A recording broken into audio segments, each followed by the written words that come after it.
oversaw the total collapse of our prison system, wouldn't then, where we wouldn't be able to arrest rapists because there wouldn't be places for them to go into prison, can dare to stand there and suggest that that is something that we should...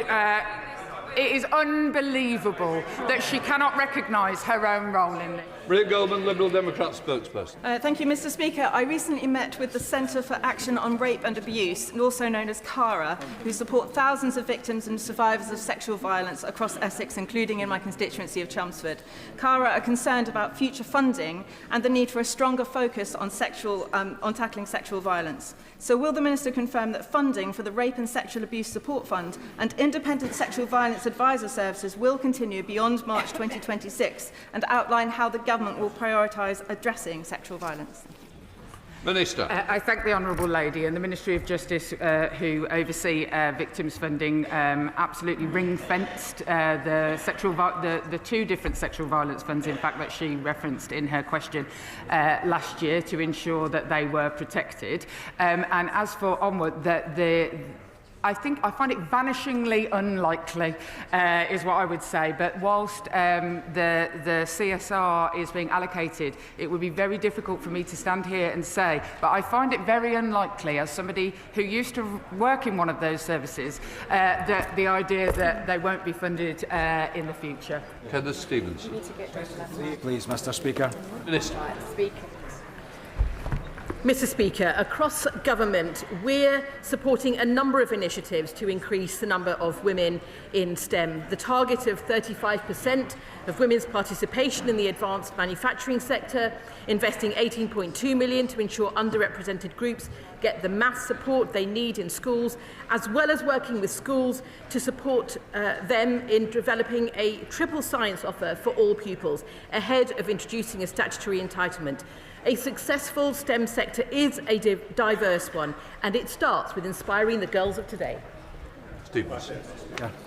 Thanks to this government embracing AI, constituencies such as Airdrie and Shotts are seeing substantial investment in data centres which will create jobs and re-industrialise former industrial heartlands. On National Engineering Day, does she agree with me that this government's commitment to vocational training and apprenticeships will open more doors to young women in towns and cities across the country to join the STEM workforce and lead the AI revolution? Minister. My honourable friend speaks from experience in education and is absolutely right. That's why we're investing £187 million in our Tech First programme to bring digital skills and AI learning into classrooms and communities, while 7.5 million workers are set to gain essential AI skills through our industry partnership. Training will open up opportunities in constituencies like Airdrie and Shotts and put women and girls at the centre of the AI revolution, and I commend his work in this area. Alison Bennett. Thank you, Mr. Speaker. Does the Minister seriously believe that cutting funding for the International Baccalaureate, a qualification proven to keep more girls studying STEM subjects, will help increase the number of women entering STEM industries? Minister. An Education Minister will be happy to discuss that with her. Jack Rankin. Number 4, please, sir. Minister, welcome. Thank you, Mr. Speaker. This government is determined to break down barriers to opportunity so that everyone can achieve success, and this commitment is underpinned by strong data and evidence. Jack Rankin. Thank you, Mr. Speaker. Earlier this year, the Education Secretary said that white working-class boys had been betrayed. Yet this summer, MI5, MI6 and GCHQ ran an internship scheme which was open only to people from ethnic minority backgrounds. I'm afraid, Mr. Speaker, the House of Commons runs a similar scheme in partnership with the Windsor Fellowship. What message does the Minister think it sends to our children that some doors are closed because of the colour of their skin, particularly in the context of what she said about white working-class boys? Minister. Thank you, Mr. Speaker. I have a lot of respect for the honourable gentleman as a fellow Berkshire MP, but I would just gently say to him it is right that people who serve our country in whatever form reflect the communities that they serve. These schemes are about levelling the playing field, not about creating an unfair advantage, and everybody who is given a place is done so on merit. This party, on this side of the House, we follow the evidence. He just follows the Honourable Member for Clapton. Lammy. Thank you, Mr. Speaker. As we come to the end of celebrating Black History Month, I think it's vital that we continue to promote diversity in all workplaces. Does the Minister agree with me that it's fundamental for us to have DEI practices in all workforces so that we can fight equality, fairness, transparency, preventing discrimination, especially discrimination that far too many people still face in the workplace? Minister. I thank the Honourable Lady for her question and for her great campaigning work. I agree with her that we must do absolutely everything possible to break down all barriers to opportunity in our country. Secretary of State Clapton. Thank you, Mr. Speaker. Labour's previous definition of Islamophobia was adopted by councils which had grooming gang scandals. And it said that even talking about grooming gangs was an example of anti-Muslim racism. We know from Louise Casey, public servants didn't speak up because they were scared of being called racist, and now they're bringing in a new definition, but they're refusing to tell the public what's in it. So will she commit to publishing the draft definition before it's adopted for full public scrutiny? Minister. Wherever there's abuse, it should be tackled, and we will be publishing details in due course. We now come to topical still fairness. Still fairness. Topical one. Sorry, Mr. Endometriosis care is an... Thank you, Mr. Speaker. In October, we celebrated Black History Month. It's been an opportunity to renew our commitment to maintaining all the progress that we have made and ensuring that racial hatred has no place in our society. This year also marks the 60th anniversary of the Race Relations Act, enacted by a Labour government. We will continue to build on its legacy with our plans to introduce the Equality, Race and Disability Bill in this Parliament, and we have also established the Race Equality Engagement Group, chaired by the Noble Baroness Lawrence. Endometriosis care is in urgent need of reform. I have lost track of the number of young women who have contacted me to share their horror stories, some of whom have been more than a decade to receive a diagnosis. The system is failing them, and I welcome the government's commitment to update the Women's Health Strategy, but can the Minister confirm that menstrual health conditions such as these will be at the forefront of the renewed strategy? Thank you. I'm grateful to my honourable friend and for all the campaigning she has done on this issue. She is right that too many women suffer trauma and pain, their symptoms and concerns not taken seriously, and we are committed to prioritising women's health. We've commissioned a number of studies focused on endometriosis diagnosis, treatment and patient experience, alongside 6 research trials totalling an investment of approximately £5.8 million. This will be an essential part of our 10-year health plan. Secretary of State Clapton. In January, the Supreme Court ruled that sex means biological sex. This was a huge victory for women's rights. But now we hear that she's kicking the EHRC's much-needed guidance into the long grass. But the law is not changing. The law is as it's always been. So will she release the guidance and make sure that women's rights are protected? Mr. Speaker, if I may, I'd just like to say how moved I was by the interview that the Right Honourable Lady gave to The Times about her experience and that of her son. I'm really pleased that both of them are doing so well and that she's back with us in this House today. Mr. Speaker, we are committed to protecting single-sex spaces, and as I set out in this House, I welcome the clarity of the Supreme Court ruling, and providers should follow it. The EHRC have given me the Code of Practice. We're working through that. It's a lengthy document covering all of the protected characteristics. Any suggestion of delay is simply wrong. The EHRC should know that I am legally required to consult the devolved governments. The EHRC have been asked to carry out a full regulatory impact, they have not been asked to carry out a full regulatory impact assessment, but instead a minimum assessment. Secretary of State Topicals, Florence Turner. Who's the... Dyspraxia is a common condition, but public awareness levels are still too low. Does the Minister agree that more needs to be done across government and society to raise awareness of dyspraxia?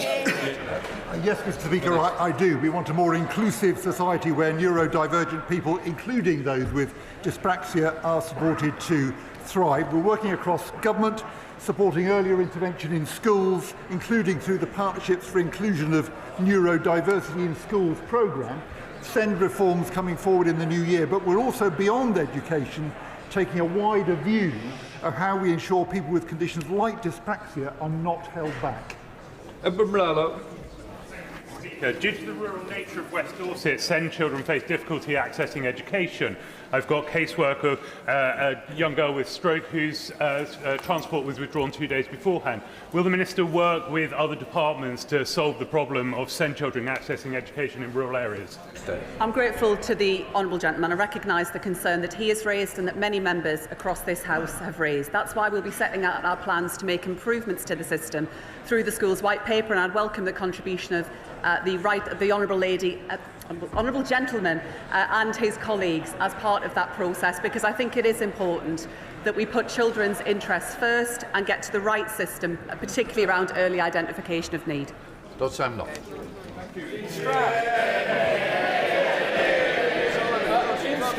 A fantastic volunteer group, the Night Angels, started by Chrissy Lowry, patrol the streets and the trains to give safety for young women. Would the Minister support this group, and also would she like to join us on a patrol donning the trademark pink fluorescent jackets? Thank you. Minister. I mean, the Secretary of State is already wearing a pink jacket. I just want to pay absolute tribute to the group in his constituency, and I know that the Victims and Violence Against Women and Girls Minister will be visiting Stroud very soon and has offered to don the pink jacket on our behalves. Alison Gray. Thank you, Mr. Speaker. Last night I was honoured to speak at an event you kindly hosted with the RNID. I met Craig, the Chief Executive of Action Deafness, which delivers vital services across my constituency, as well as Stuart, an academic focused on the needs of deaf young people. They told me that deaf people too often navigate support from siloed health, education and welfare systems that create barriers. So what steps is the Minister taking to coordinate cross-departmental support for deaf people to prevent them from falling between the gaps? The Honourable Lady raises an important point, and I'd be more than happy to make sure that she has a meeting with the relevant Minister to discuss her concerns and to make sure that action is being taken across government to address them. Right, that completes those questions. Before we come to Prime Minister's questions, may I extend a warm welcome to the President of the Portuguese Parliament and his delegation, who are with us in the gallery today. We now come to Prime Minister's questions. Mr. Conor Rand. One, Mr. Speaker. Deputy Prime Minister.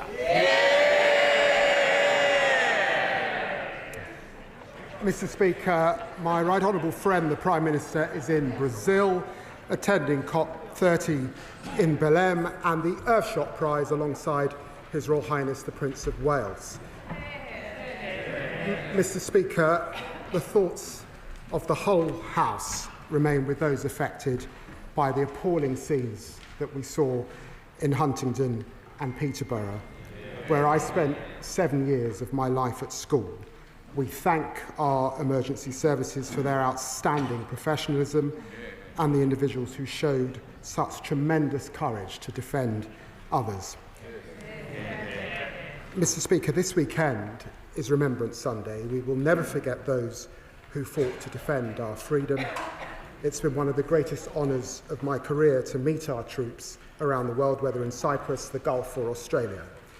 This week, the government announced the biggest renewal of armed forces housing in more than 50 years, kick-starting one of Britain's most ambitious building programmes in decades. This morning I had meetings with ministerial colleagues and others. In addition to my duties in this House, I shall have further such meetings later today. Thank you, Mr. Speaker. And can I start by congratulating the Deputy Prime Minister on being the first black person to ever answer Prime Minister's question. a landmark moment for this place in our country, and I hope he is proud. Mr. Speaker, my 8-year-old constituent Phoebe is battling cancer, and her parents are fundraising to help with treatment costs and to raise awareness of Phoebe's condition. And people across my constituency have been moved by her story and have come together to raise over £122,000. So will the Deputy Prime Minister join me in paying tribute to Phoebe's inspirational bravery? And will he celebrate the incredible generosity and community spirit of Altrincham and Sale West? Yeah. Deputy Prime Minister. Well, it's very kind of the honourable gentleman to say that, and I'm conscious that my right honourable friend, the member for Hackney North and Stoke Newington, and indeed the leader of the opposition, are both trailblazers who've stood at this dispatch box, and it's important to recognise the progress that we've been made, particularly in the wake of Black History Month. I also thank my honourable friend for raising this issue. It's heartwarming to see a community rally around someone as brave as Phoebe. So I wish Phoebe, her twin brother Eric, and her parents Lindsay and Mark the very best in their fight against cancer. Shall the Secretary of State for Defence, James Coughlin.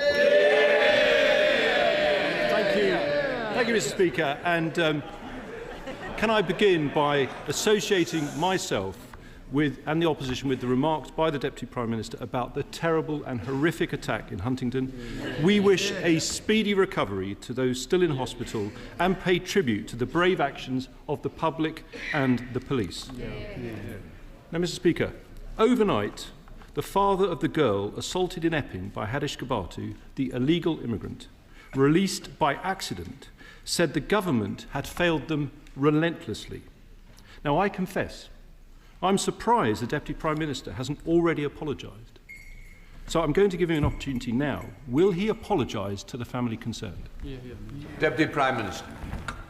Well, it's great to see the honourable gentleman in his place. I had expected to see the Shadow Justice Secretary, but nevertheless I'm pleased to see the honourable gentleman. He must have missed the debate, because in the debate, of course, I said sorry for the anxiety caused whilst Kibatu was at large, and I repeat that, and it's hugely important that Dame Lynn Ann Owers now gets to the bottom of what has happened with her further investigation. James Coughlin. Thank you, Mr. Speaker. Watching the interview last night, I have to say it was absolutely heartbreaking. And I have to say, Mr. Speaker, I do think he owes it to offer an apology here on the floor of the House. But he should have done that at the start of his remarks, Mr. Speaker. These are very serious matters, Mr. Speaker, which is why I want to ask him a further very important question. Can he reassure the House that since Kibatu was released, no other asylum-seeking offender has been accidentally let out of prison? Deputy Prime Minister. Well, the House is thankfully quiet, so I'm surprised the honourable gentleman didn't hear me when I said that of course I apologise and I'm sorry for the anxiety caused. But look, let me just remind him that he was a justice minister that allowed our prisons to get to this state in the first place. And it's now for us to fix the mess that we've got into. It's important that Dame Lynn Ann Owers can now continue her work and understand what is happening. He knows that early release has begun under their watch in 2021. Mr. Speaker, these are extremely serious crimes that we are talking about. I'm going to ask him the question again. Can he reassure the House that since Kibatu was released, no other asylum-seeking offender has been accidentally let out of prison? It's a very specific question for him to answer. Deputy Prime Minister. After his release, I put in place the toughest checks we've ever had in the prison system. It is important that Lynn Owens is able to get to the bottom of her work. I suspect there'll be more checks and balances we need to do. What we inherited was a complicated system that they set up, letting people out on the sly. That's part of the problem, and we're trying to fix it. James Cartledge. Mr. Speaker, he's the Justice Secretary. He's responsible for the justice system. He needs to take responsibility, and I'm asking him a straight question. And I'm going to repeat it once more for the avoidance of doubt, because he didn't answer it twice. He's here to answer questions. Can he reassure the House that since Kabatu was released, no other asylum-seeking offender has been accidentally let out of prison? It's a clear question. Can he give an answer? Deputy Prime Minister. Get a grip, man. I know I'm the Justice Secretary. That's why I'm at the dispatch box, also as Deputy Prime Minister. We know that. I'm not going to pray in aid. Dame Anne Owens is a former Deputy Commissioner in London, head of the NCA. It is for her to get to the bottom of that work. Of course, we know that there have been spikes since 2021 under his watch. When did he come to this House and apologise? Thank you, Mr. Speaker. The purpose of government is to take... I want to hear both. Quiet. James Carter. Mr. Speaker, it's getting noisier now, so just in case he didn't hear me. He's the Justice Secretary. Can he reassure the House that since... Order. I will have no gestures from the balcony. Let me reassure you, don't gesture to me. It's not a wise decision. This is important. Prime Minister's questions, all our constituents are listening. People in Epping and right across the country want to know the answer, Mr. Speaker. So I'm going to ask him again. He's the Justice Secretary. Can he reassure the House that since Kabatu was released, no other asylum-seeking offender has been accidentally let out of prison? Can he answer the question? Deputy Prime Minister. I've got to tell you, I spent 14 years in opposition and I did a hell of a lot better than he's just done. I have answered the question. Under their watch, prisons were in a mess. Suicides went up. Prison officers cut. 20,000 neighbourhood polices lost. We've deported more in the last year than they deported in the last 5 years. Please, I'm not going to take any lecture from the honourable gentleman. Mr. Jewis and Mr. Stafford, you test my patience each week. Today's not the day to test my patience. We do have quite a bank holiday, so I certainly wouldn't want to be testing it at the moment. James Cartledge. Thank you, Mr. Speaker. The public are extremely concerned about what happened in the Kabatu case. They want to know there won't be a repeat.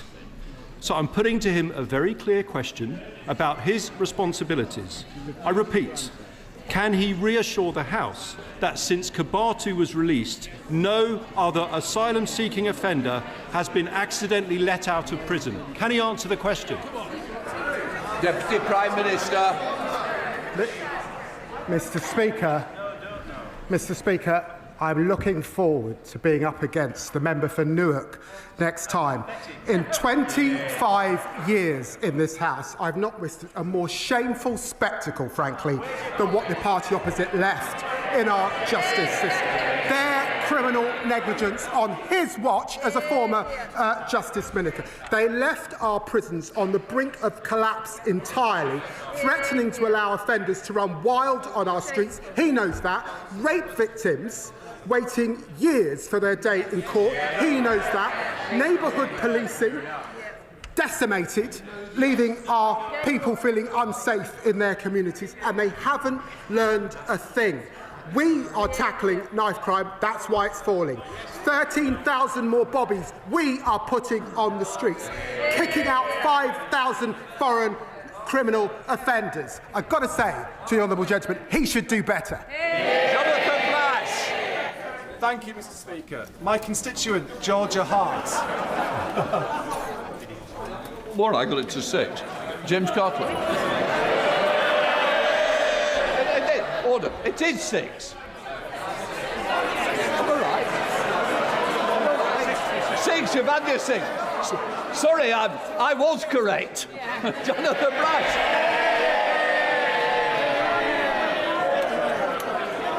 Mr. Speaker. Order. Jonathan Brash. Mr. Speaker, my constituent, Georgia Hart, was just 15 years old when she was diagnosed with Friedreich's ataxia, a cruel and degenerative condition that slowly robs a person of their mobility and independence. Since then, her courageous parents have battled day in and day out to raise awareness and money to get her the treatment she needs. There is now a drug, omaveloxolone, which has been proven to slow the progression of the disease. Yet despite this, it's been stalled by NICE, partly because the number of patients affected is judged to be above the limit for ultra-rare conditions. Georgia and those like her are being failed not because the science isn't there, not because the treatment isn't there, but because simply the numbers do not add up. Does the Deputy Prime Minister agree we cannot allow bureaucracy to stand in the way of life-changing treatment? And will he commit to ensuring that I, along with Ataxia UK, can meet the relevant minister at the earliest opportunity so that Georgia and her families do not lose more precious time? Deputy Prime Minister. Well, Mr. Speaker, like the honourable member for Braintree, it doesn't seem that the spokesman can count, let alone stand up on behalf of the public. But can I thank my honourable friend? Our NHS has a strong record in delivering new medicines for rare diseases, and that evaluation process is rightly led by NICE. As I understand, the manufacturer of the new treatment for Friedreich's ataxia has withdrawn from this process. However, the door remains open for the company to re-engage, and I'm very happy to arrange a meeting that my honourable friend is seeking more broadly to help ensure everyone gets the care they deserve while investing an additional £29 billion in the National Health Service. Daisy Cooper, Deputy Leader of the Liberal Democrats. Thank you, Mr. Speaker. On behalf of my party, can I join the Deputy Prime Minister in expressing our horror at the terrifying knife attack at the weekend and pay tribute to all those, including the emergency services, who put themselves in harm's way to protect others. And as we approach Remembrance Sunday, can I also join him in remembering all those who gave the ultimate sacrifice for our rights and our freedoms. Those rights and freedoms are now under threat in a way that we have not seen since the Second World War. Putin is waging war on our continent and interfering in democracies across Europe. The Chinese government is waging espionage against this House, and Elon Musk is inciting violence on our streets. To date, the government has failed to heed our calls for a new inquiry into Russian meddling, failed to place China on the enhanced tier of country threats, and failed to launch an MI5 investigation into the threat posed by Elon Musk. So can I ask the Deputy Prime Minister, what will it take for the government to act and protect our democracy? Deputy Prime Minister. Well, I'm very grateful to the honourable lady. Can I just remind her, as Foreign Secretary, I stood at this dispatch box and I spoke to the China audit that we said we would do in coming into government, and we did that. I did it on the same day that we published our national security strategy, and of course my defence colleague has also published the Strategic Defence Review. She looks across all three of those documents. They set this country in the best place possible to face down the threats that she rightly refers to. Daisy Cooper. Thank you, Mr. Speaker. I hope the Deputy Prime Minister in his new role will consider our calls again. But right now, families across the country are struggling with a cost of living crisis, yet the Chancellor is preparing to increase taxes. Meanwhile, because of high interest rates and arcane Treasury rules to do with quantitative easing, the big banks are making billions of pounds in windfall profits that they never expected, that they never relied on, and never had to take any risk to earn. So without asking the Deputy Prime Minister to preempt the Chancellor's budget, can I ask the Deputy Prime Minister which he thinks is fairer, taxing struggling families or taxing big banks? Deputy Prime Minister.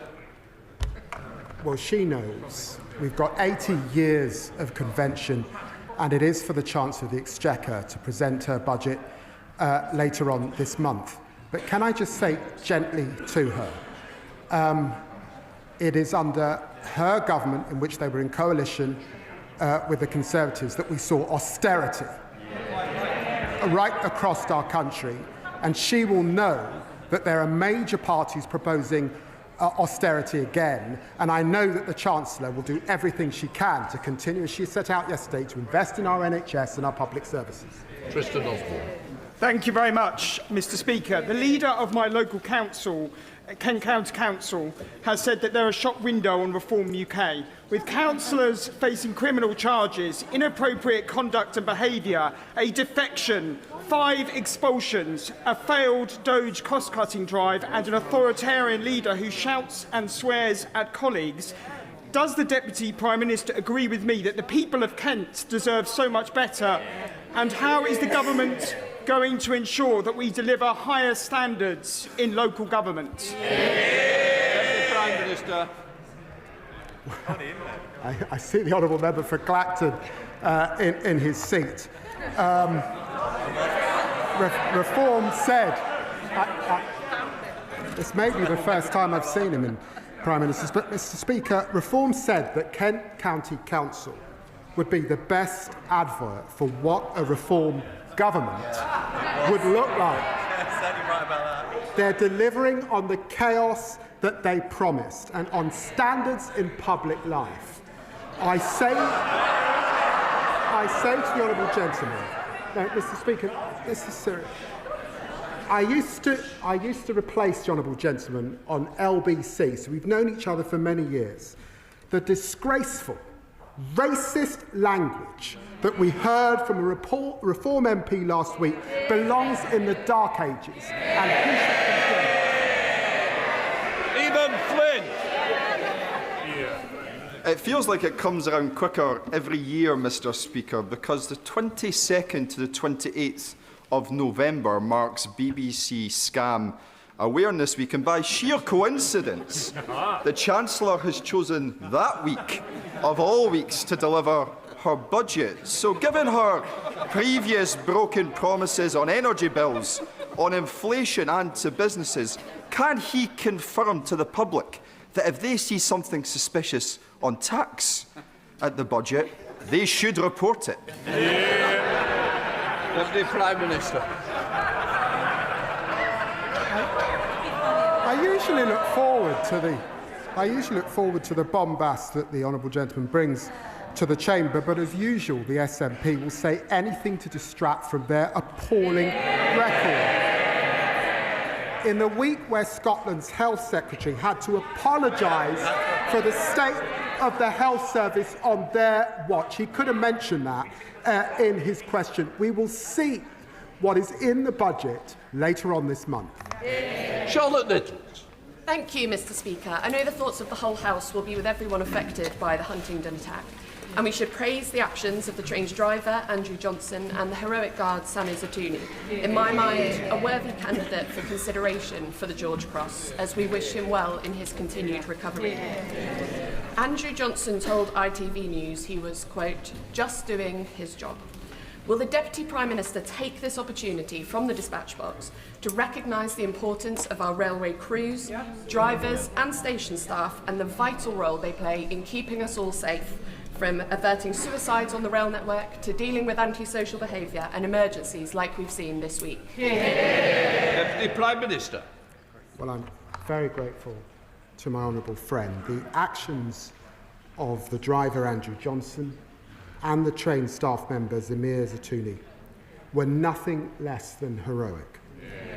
And I'm sure that the whole House would agree that some form of recognition is absolutely deserved.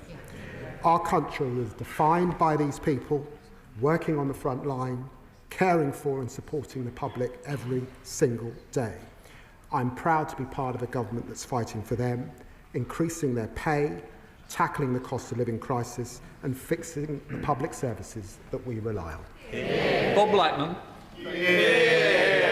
Thank you, Mr. Speaker. And on Sunday and on Tuesday, we will honour those that made the ultimate sacrifice from not only this country, but across the Commonwealth. Which is why I wear not only the poppy, but the marigold to honour the Commonwealth troops that gave their lives. But next Sunday, the week on Sunday, will be the parade at the Cenotaph by the Association of Jewish Ex-Servicemen and Women, where Jewish people will come together. Veterans, men, women and children will parade with the medals that their forefathers won during World War II and the Great War and other conflicts. So it will be particularly apposite to this year, with anti-Semitism on the rise, that a senior cabinet minister comes to that parade and lays a wreath on behalf of this House and the whole country to remember the Jewish people that gave their lives for this country so we could all be free. Deputy Prime Minister. I'm very grateful to the honourable member for his question. I bought a new suit this morning because my godmother said she would be watching.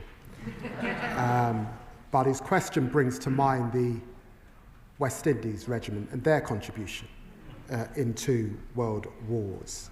And I'm very grateful to the honourable member for Sunderland South for ensuring that despite wearing a new suit, I've managed to put my poppy on. We wear the poppy to remember all those who fought and died for this country. They represented every walk of life, every race and every religion.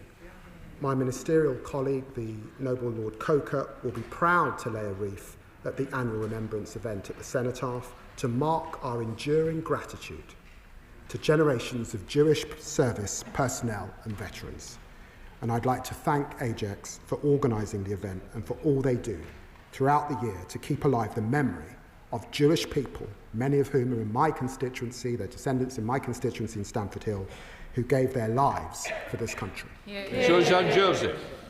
Mr. Speaker, I'm regularly contacted by leaseholders and residential freeholders from across Ashford, Hawkinge and villages who raise concerns about rising property management fees, poor service and lack of transparency over what they are being charged for. As they already pay council tax, it is wrong they pay extra for maintenance of roads and green areas on their estates. Will the Deputy Prime Minister update the House on the actions the government is taking to reform the current outdated system so that my constituents can look forward to having stronger rights, greater powers and improved protections? Deputy Prime Minister. Well, Mr. Speaker, for millions of leaseholders, the dream of home ownership has fallen woefully short of what was promised. That's why we're implementing the Leasehold and Freehold Reform Act, providing homeowners with greater rights, power and protections. We'll bring the injustice of fleecehold to an end, protecting people from unfair costs. And as he knows, my honourable friend for Greenwich is going to meet the director of First Port to address serious concerns over their performance. Pete Wishaw. Thank you very much, Mr. Speaker. On Monday at the dispatch box, the Defence Secretary said the Scottish Government were a threat to national security. A charge repeated this morning by the Scottish Secretary. What he, in effect, was saying is that a democratically elected government, elected by 1.3 million Scots, possess a threat to this country. I don't know if it's something the Deputy Prime Minister will repeat at the dispatch box today, but can he tell me why democratic Scotland is a threat to national security and China is not? Deputy Prime Minister. I took a DNA test a few years ago. I'm 5% Scot. The people of Scotland are not a threat. They're not a threat to national security. It's the SNP. And their desire to get rid of nuclear deterrent is a threat to national security. He should hide his head in shame. Lee Ingham. Thank you, Mr. Speaker. It is at this time of year that many of us think of those who have served their country and continue to do so. Those like my granddad who served in World War II and brought up my dad and my uncles in forces accommodation. Those like my nephew currently serving who sends me videos of accommodation riddled with black mould. So would the Deputy Speaker, the Deputy Prime Minister welcome with me the new Defence Housing Strategy announced this week, which will guarantee the end of the scandal of unfit forces accommodation? And will he guarantee to my residents in Stafford, Eccleshall and the villages, the 500 plus military families, that they will finally have accommodation fit for them? Prime Minister. Well, can I pay tribute to my honourable friend for championing our armed forces who make extraordinary sacrifices to keep our country safe. We are renewing our country, and that includes renewing our contract with those who commit the ultimate sacrifice. 4,000 military homes, that's 9 out of every 10, are going to be upgraded thanks to the $9 billion that we are investing, and of course that will include her constituency, homes fit for heroes, delivered by a Labour government. Thank you, Mr. Speaker. And can I echo the words of the member for Harrow East of how proud I am to wear the marigold alongside my poppy. Last year, Sadiq Khan was elected London Mayor with a promise to keep a police station front counter open in all 32 London boroughs 24 hours a day. Labour have just broken that promise to Londoners, as only 2 will remain. This year, the Met Police has 1,419 fewer police officers and staff, fewer people working hard to keep Londoners and our visitors safe. And in Sutton and Cheam, we've just had our High Street police team cut from 11 to just 4 officers, inevitably leaving my constituents less safe. So does the Deputy Prime Minister agree with the Liberal Democrats and Sir Mark Rowley that a shrinking Met Police force compromises their ability to keep Londoners safe? Deputy Prime Minister. Well, as he knows, the previous government cut police officers and PCSOs while also critically underfunding the criminal justice system. We're acting in London, funding the Met, Mr. Speaker, up to £262 million this year, and we're investing £200 million this year to put 3,000 more neighbourhood police on our streets by spring. Through our crime and policing bill, we'll also give them powers that they need, including enough tough new respect orders to tackle crime and make our streets safer. But I do just say gently to the honourable member, because he's a Liberal Democrat, they come to their feet, they ask for more funding, and then given the opportunity, they vote against the reforms that will actually grow our economy. Laura Kirk-Smith. Mr. Speaker, in Aylesbury I've been running a programme called Your Voice, Your Future to help young people engage with politics and shape the issues that matter to them. They've sent in ideas for the school curriculum review, they've advocated for better mental health support, and they've shared their fears about smartphones and social media. Will the Deputy Prime Minister join me in recognising the contributions and ideas of young people, and what more will he do to ensure that they can meaningfully engage in national policy? Deputy Prime Minister. Well, can I applaud my honourable friend? She's a passionate champion of the next generation. She will have seen my right honourable friend, the member for Sunderland South, launch her curriculum review, which will deliver high standards for every child, giving them the skills they need to thrive and boost their engagement in our democracy. And I'm proud that we'll also be giving 16 and 17-year-olds the right to vote in our UK elections, to make their powerful voices heard. Mr. Speaker, burning waste is as polluting as burning coal, and we already have incinerator overcapacity. So when will this government renew the last government's pause on new incinerators? When will it end perverse deliver or pay contracts with incinerator companies? And when will it deliver an incineration tax, like the landfill tax, to encourage waste reduction, reuse and recycling? Deputy Prime Minister. The honourable gentleman is very experienced. He knows that our country's future on energy is in renewables. That's why we're investing in renewables, and he should listen carefully to what the right honourable Prime Minister has got to say when he gets to COP. The Chancellor will have heard his observation in terms of further taxes. He's got to wait until the end of the month to see what happens. Adam Thompson. Thank you, Mr. Speaker. Since this government has massively boosted the national minimum wage for young people, my constituents in Erewash earn far more than the £3.40 an hour I got paid in my first job just 17 years ago. What is the Deputy Prime Minister's response then to those, including the Conservatives and Reform, who claim that £10 an hour is too high a wage for young workers? And does he happen to know whether any of the Reform leaders' dozen extra jobs pay him less than £10 an hour?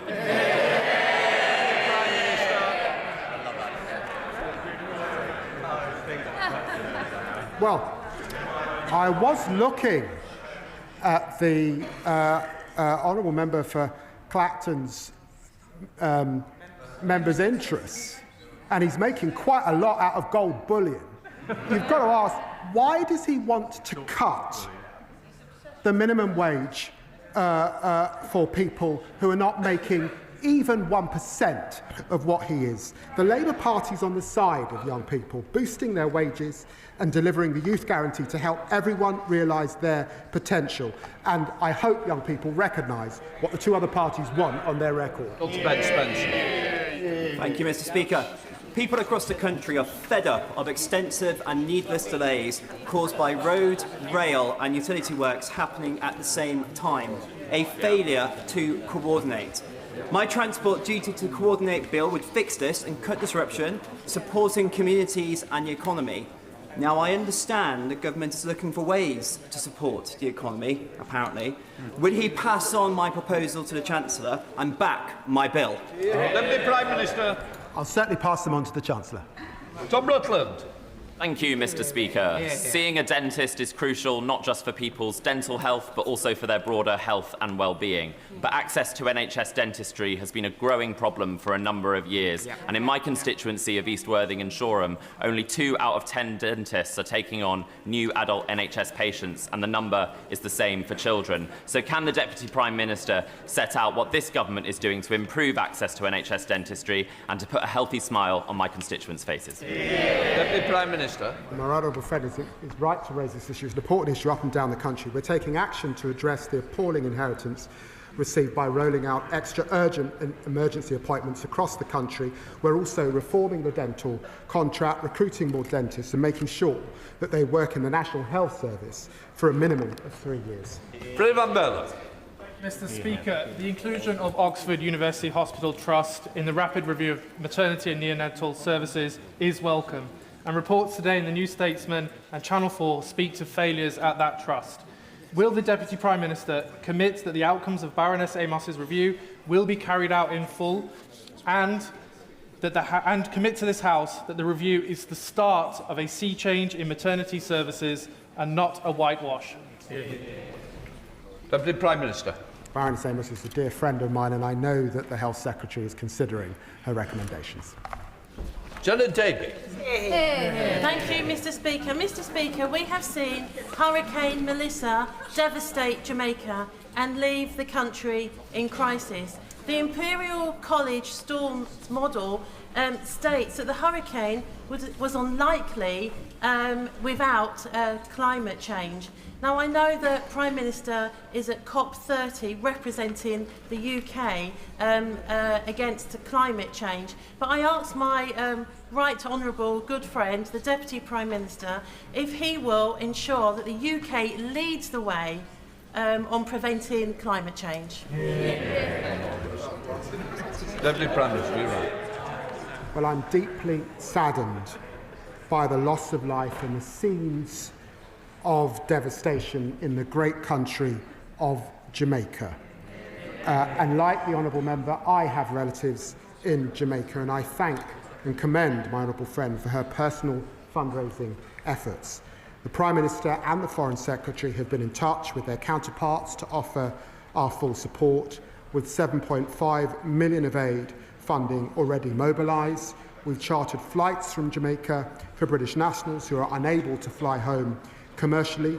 Jamaica will also receive 71 million from the Caribbean Risk Insurance Pool, funding which begun under the previous Labour government that they can draw on for their renewal. Rishi Sunak.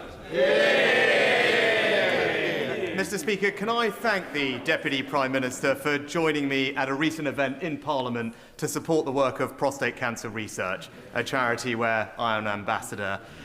He and I both believe that introducing a targeted national screening programme for prostate cancer is the right thing to do and would save lives. So does he also agree that the recent compelling results of the 162,000 patient European trial support this case, and that this evidence, alongside data from Prostate Cancer Research and others, should be given significant weight by the UK's National Screening Committee? Deputy Prime Minister. Well, can I thank the right honourable member. Too many of us will sadly know someone affected by prostate cancer, and I have too many members of my family that are living currently with prostate cancer, which is why I'm very proud to co-chair the Prostate Cancer Research event this year and last year with him, and I share his determination to boost research, speed up treatment and deliver better care. Now, he knows I'm biased, but these are rightly decisions for the Health Secretary. The UK National Screening Committee is reviewing the latest evidence of prostate screening and considering whether any changes should be made to save lives. We've invested £42 million jointly with prostate... Jenny Riddle-Carpenter. Thank you, Mr. Speaker. Over the past 15 years, there have been 170 cases of matricide, and in 2022, more women were killed by their sons than by strangers. Child-to-parent abuse is often linked to complex mental health, and earlier this year, I met with Laura and Ian, who are doing all they can to support their son with his rehabilitation after serving time in prison. Mr. Speaker, they are living in constant fear of physical harm from their son, who they love and adore. Will the Deputy Prime Minister support me in meeting the relevant minister to discuss the effects of child-to-parent abuse? Deputy Prime Minister. Matricide is a horrific crime, and we're committed to tackling it. Our VORG strategy will set out how we will halve violence against women, including domestic abuse, over the next decade. And of course, I'll arrange for the Minister to meet with her. Final question, Martin Vickers. Thank you, Mr. Speaker. Lindsay Oil Refinery in my constituency is under threat of closure with the loss of hundreds of jobs. A number of expressions of interest have been shown in taking over the whole site. If one of those passes the test of due diligence, could the Deputy Prime Minister give an assurance that the government will back the project and allow the continuation of operations at the refinery? Deputy Prime Minister. I can't give him that assurance from the dispatch box, but I will, of course, ensure that the relevant minister meets with him. A point of order, is it to correct the number of questions that I was right and you were wrong? I hope you're not going for a job at the Treasury. Come on then, James Cameron. It's on a serious issue, I think, Mr. Speaker, just to be clear. The Telegraph are reporting that a police manhunt has been launched for a second asylum seeker mistakenly freed from prison.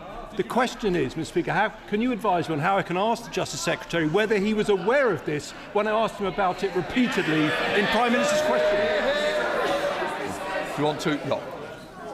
You put it on the record. Right, let us move on. Front bench change over.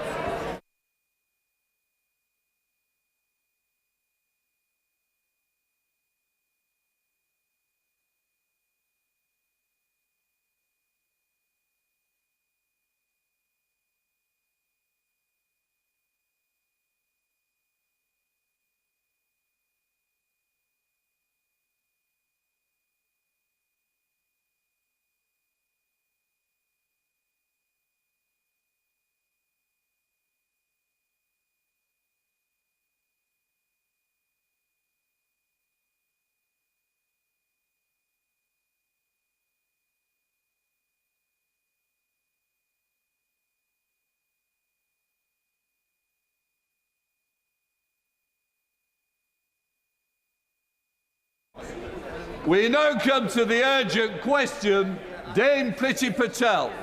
Speaker, to ask the Secretary of State for Foreign Affairs if she'll make a statement on the government's approach to the worsening conflict in Sudan.